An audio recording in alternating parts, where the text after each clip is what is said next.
Pac-Man World 2, Re-Pac. Hi there, AGDQ submission team. My name's Psionics, and this will be my submission video for any percent. Without further ado, let's just start. Timing begins on selecting adventure mode. Normally this game is timed without loads, but for the purposes of GDQ and this mission, we'll just be doing RTA. Waka waka waka waka. So you'll be hearing my spacebar a lot because if you press two confirm buttons, such as spacebar and the A button on a controller, you'll be able to skip cutscenes efficiently. This is the first major clip of the game, or out of bounds, where you kind of just get into the rock and rev roll, and then you push out into the loading zone for World 5.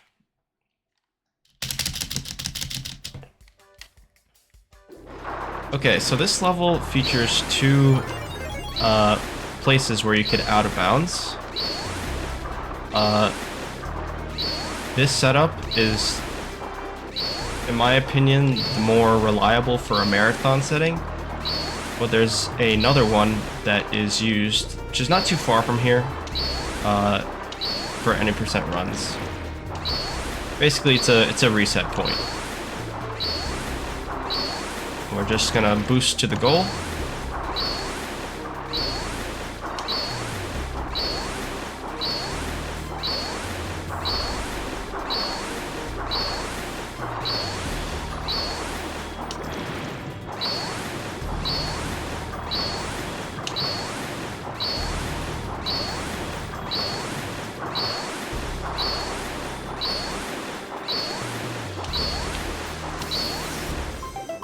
Alright, and that marks the level completed. We're gonna mash through this menu. Okay. And that will unlock the next level. Zooming out and then selecting like that is faster than just walking or swimming to the next level, as it turns out. Here we're gonna do another out of bounds. I'm failing miserably. Still failing miserably. Uh-oh. Okay, this one is not really that hard to get. It's like, you could really get it in 2 seconds. But sometimes you'll have those runs where you're just going all over the place.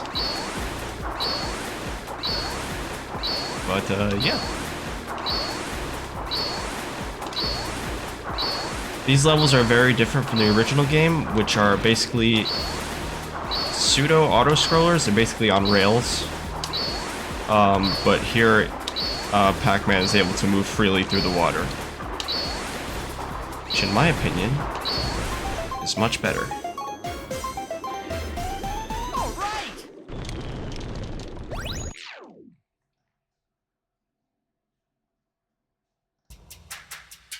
Okay, and then if you remember from the original game, we still have that pesky auto-scroller. Thankfully this time it's not as long.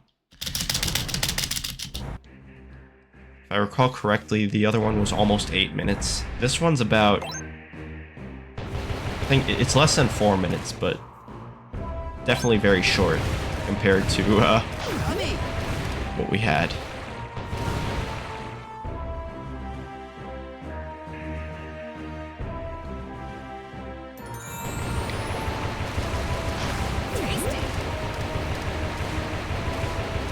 They definitely did make it a little more exciting, giving Pac-Man new power-ups to be able to be collected.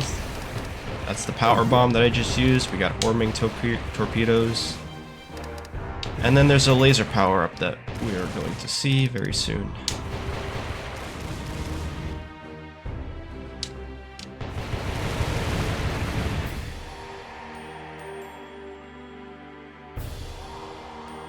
And I'm getting a little bit ahead of myself, but the laser power-up is very important for the Mega Whale boss fight. I will add that the power bomb is as well at the beginning of the fight, which we will see. But yes, these are used in that fight, and they are essential for a good any percent run.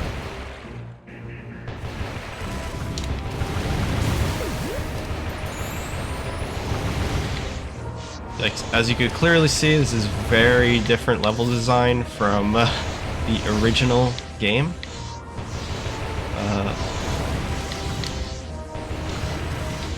In my opinion, this is definitely more engaging. Constant changing scenery, etc., etc. One thing I did forget to mention, you do have to avoid some of the collectibles here, otherwise you'll be forced into a cutscene. Thankfully, they're not hard to do. I forgot to point out the one before, but that right there in the bubble is one of them. This game has Gachapon figurines, courtesy of Bandai.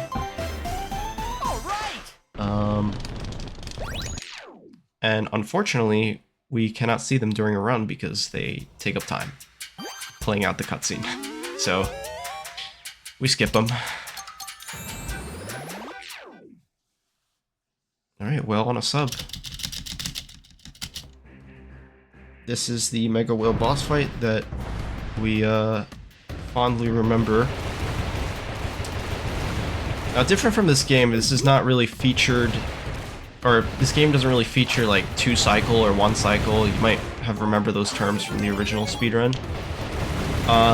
Instead, the fight is broken down into 3 phases, which we will see.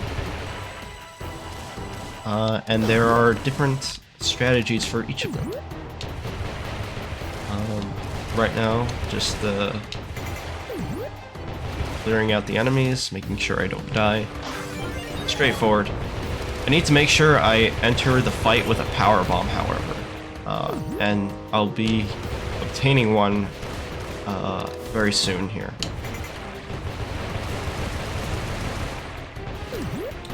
These pickups are always determined are at set locations, so we always know to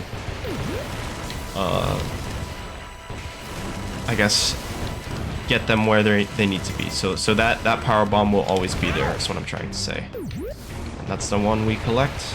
That's the one I collect, at least, to be entered into the fight. So we will be there momentarily.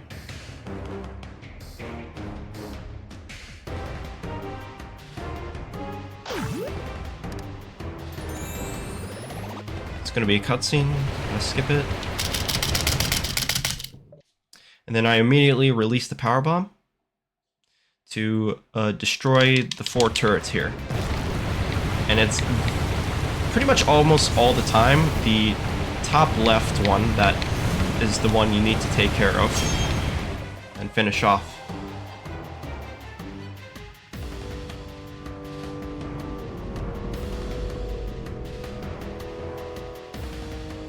Okay, we're gonna shoot at the cannons while avoiding the laser. Pretty straightforward to avoid the laser. The hitbox is very generous, as we say. But yeah, not too difficult. Not too much of a hassle. It is unfortunate if you get hit though, because there is a damage boost at the very end. Or not at the very end, but just in phase 3. So you need to make sure you have enough health. And the thing is, with this game, there are no boss checkpoints at the moment. Where if you remember in the original game, you could restart the fight at a certain phase. Granted, you didn't game over upon dying. But here you have to restart the fight for every boss.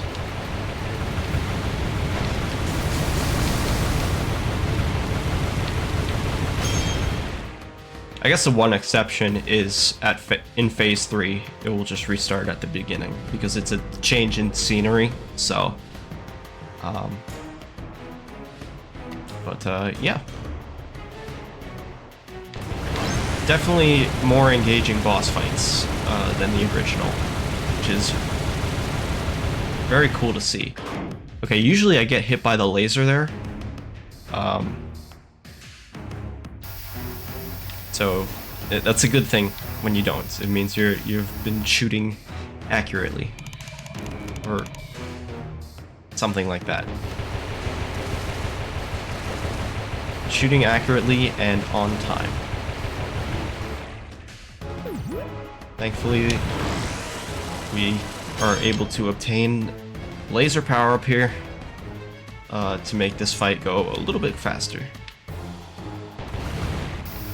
And yes, unfortunately you cannot damage these. The only way to damage the boss is by waiting for it to open up here, and then we laser it.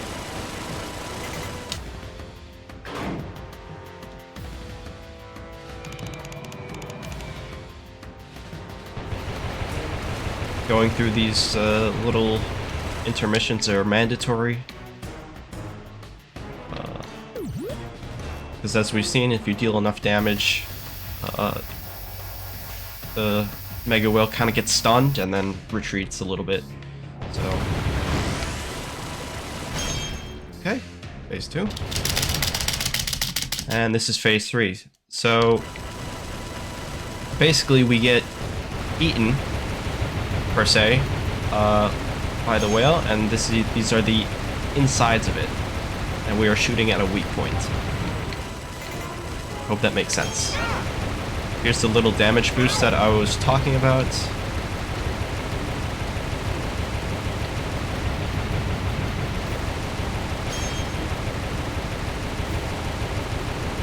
We're just shooting core here.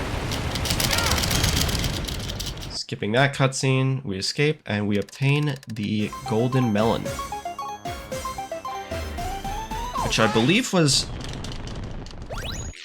actually a golden banana in the original, but they changed it to be more consistent with the arcade versions, the fruits. Alright, so we're just leaving Pac Village here to go to the next level. And I'm actually going to use my mouse here, my keyboard and mouse, to enter Haunted Boardwalk. You could use a controller, but you have to select through each level, and so it's faster to just use the mouse, the keyboard and mouse there. Alright, so Haunted Boardwalk. This level has a very different layout than the original. For one, we get grind rails, which are very exploitable, as you have just seen. That is not something that should normally happen when you butt bounce on a rail. It shouldn't just propel you forward, but it does for some reason. And I am jumping a lot because airtime actually gives you a little bit of a speed boost, sort of like bunny hopping. At least if you're not grinding rails. If you're grinding rails, it doesn't really give you much benefit, but yeah.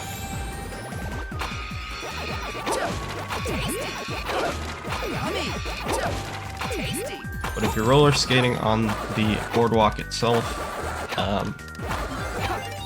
yeah, you get a speed boost. Little strat here. I like to play it safe and just only do 2 bounces. Okay.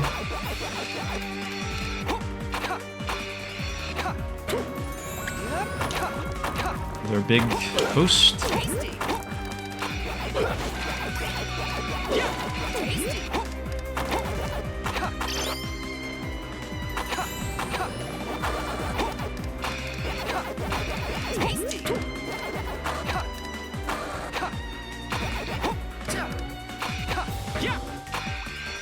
Okay, and we are approaching the end of the level, so that was Haunted Boardwalk. Ooh. Okay, one new move in this game is the Super Butt Bounce, which is a normal butt bounce, but you do it at the peak of Pac-Man's jump. And then once you butt bounce, you are able to get a lot more height than just a normal one. The annoying thing about it though is that you have a delay. So it's not usually faster to do, like in normal situations. But we'll see it here. Super butt bounce there. And then usually we used to play that maze. There's a maze there, but we just kickflip on this tree and it launches us over the invisible wall. So we just rev roll off. Fantastic game design, if I do say so myself. Alright, but we do play this second maze over here. So.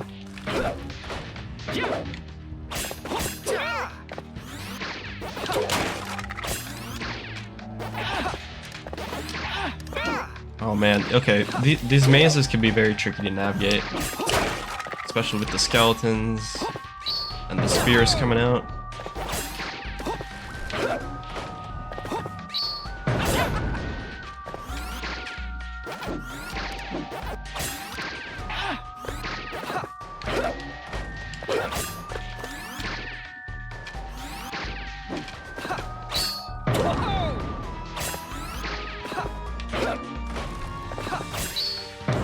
Okay. I have that pattern memorized.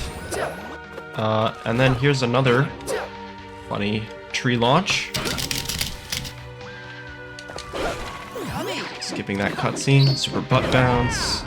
And then we have the flutter for, if you remember, or if you played Re-Pac 1, they gave Pac-Man a flutter. So in case if you are about to fall into a pit, you might be able to save yourself with a flutter. So actually pretty useful in this game to gain some extra distance.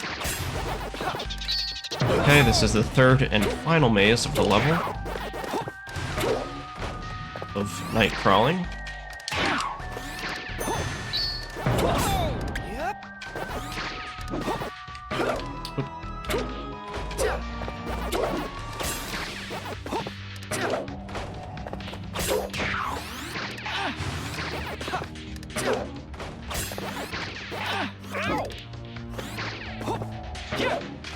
Right. Very convenient that it's the same pattern every time, so you only have to do it a couple of times, and then it's pretty much in your muscle memory. I used to have it in my splits instead of the level name, and then I switched that out after I got used to it. Alright, so we have a little mandatory ghost eating section here. So for those who are confused how this game is resembling Pac-Man, well, this is how.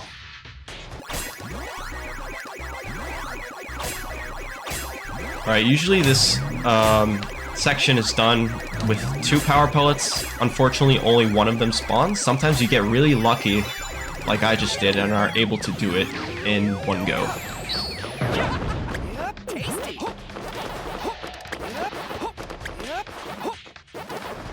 Alright, an annoying thing about this game is that when you get hit, you get, like, stunned a bit. So any move that you try to do gets cancelled out. Very annoying if you get hit over a pit. You're not really able to recover yourself. You just have to wait for the animation to play out.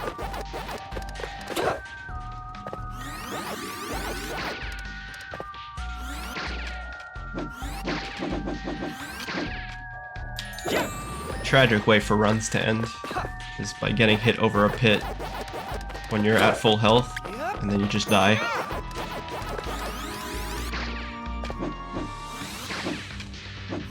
Okay, and that's the end of the level. We have 2 more levels to go. And if you remember from the original game, speedrun, this level right here, Ghost Bayou, had a major skip. Like, you basically skip the entire level. by reveling underneath the boardwalk, and then, yeah. Unfortunately, there's none of that in this game, so we have to play through it. But, you know, maybe it's better that way, because then basically the entire game would just be out of bounds clips and skips. So, the game needs some action, you know? So, we play through this level.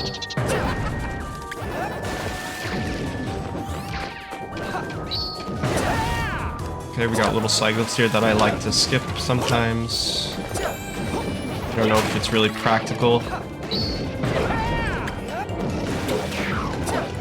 But I like to think I'm saving time. And I'm not sure if I'm gonna make that. Alright, mandatory ghost eating section. We have to eat them to disable force field here of the Wormwood Heart. I think that's what it's called.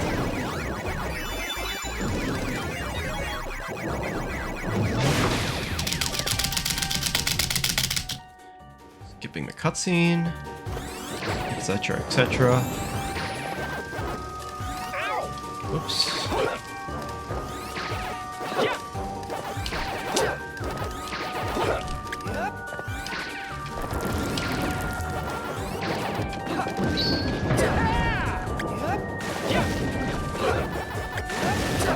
Very useful to flutter briefly for situations like that.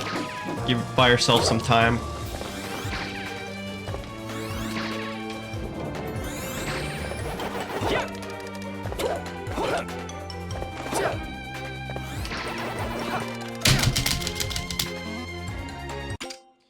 Oops. Alright, just gonna restart from last checkpoint. The game saves the state the level was in. You restart from checkpoint.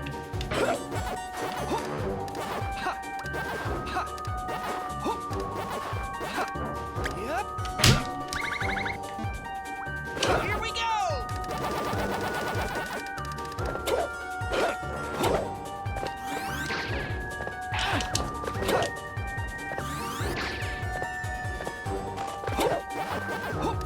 Just progressing through the level, trying to play fast. You know how it goes. Take the safety checkpoint. I've been having difficulty with this section doing it in one pellet as of late, but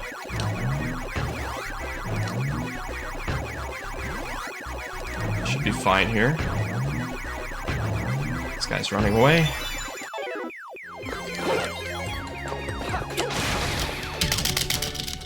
Okay.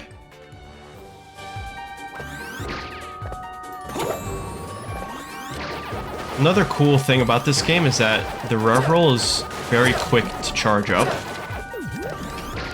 I don't remember exactly how much faster it is than the OG, but it's very nice.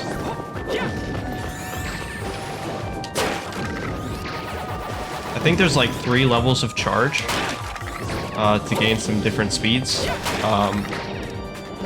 But they're all like within like half a second. Okay. Those tentacles were not in the original game. Very annoying to deal with.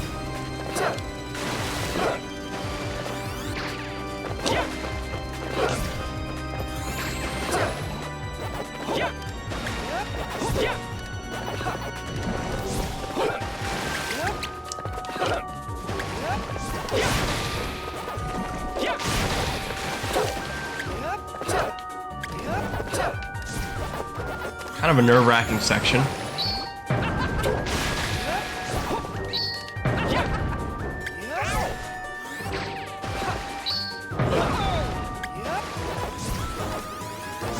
But they seem to be okay.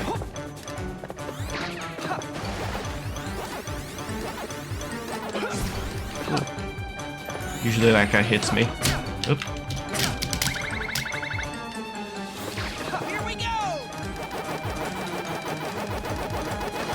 Use the analog stick to make Pac-Man circulate like that.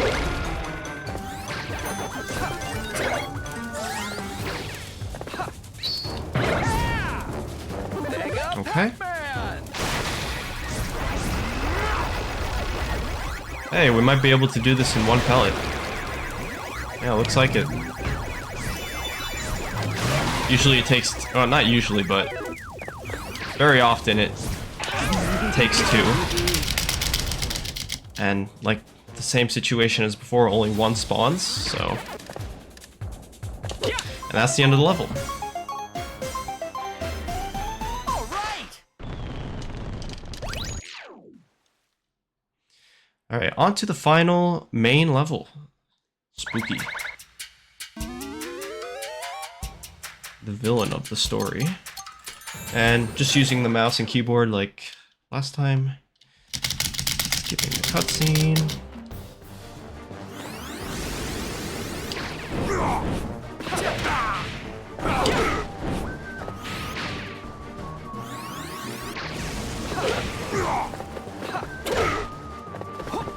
This is some cool tech, where we basically just kind of ping-pong him a little bit. You can hit him there, it's just kind of hard. Okay. Oops.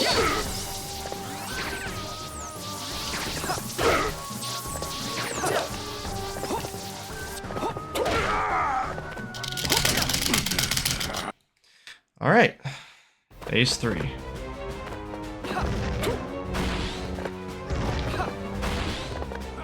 This is actually a pretty good run.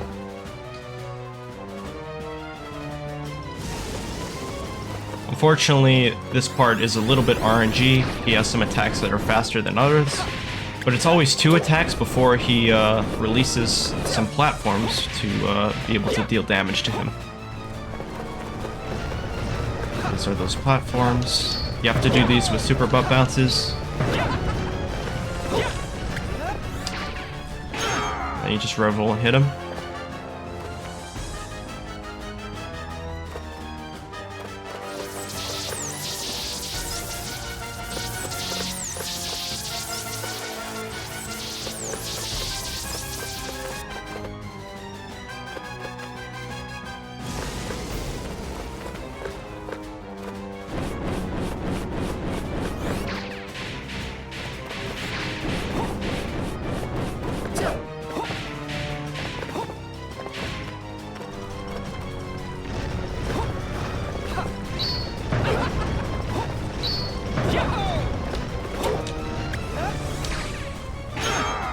Alright.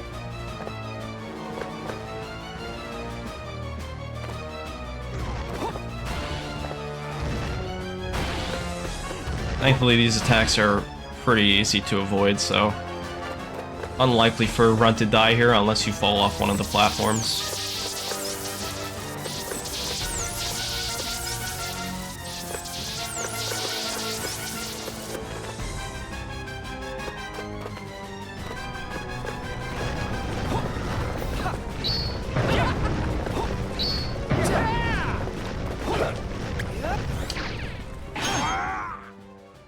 Alright.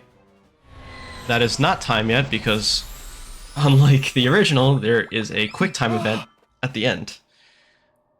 Re-Pac 1 also has the same thing, where there's a quick time event, and that's where timing will end with the speedrun.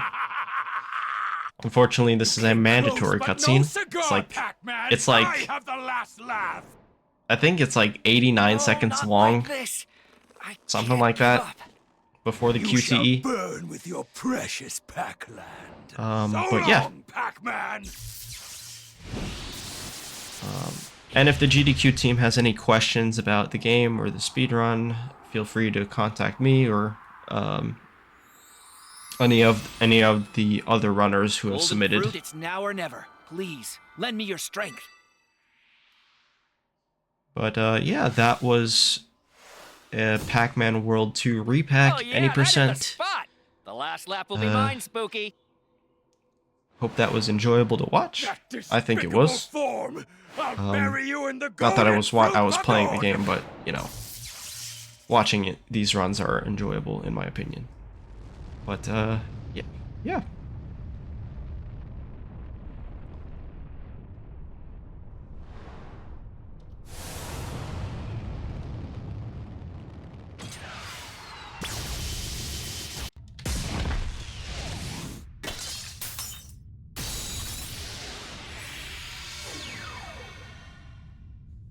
And there we have it. So that will... Okay, that's the first time the game has crashed for me. Sometimes, and a lot of people, not a lot of people, but some people, after they finish the QuickTime event, their game crashes. But thankfully the run is already over, so that will conclude my submission for any percent. Thanks for watching, and yeah, thank you for the opportunity.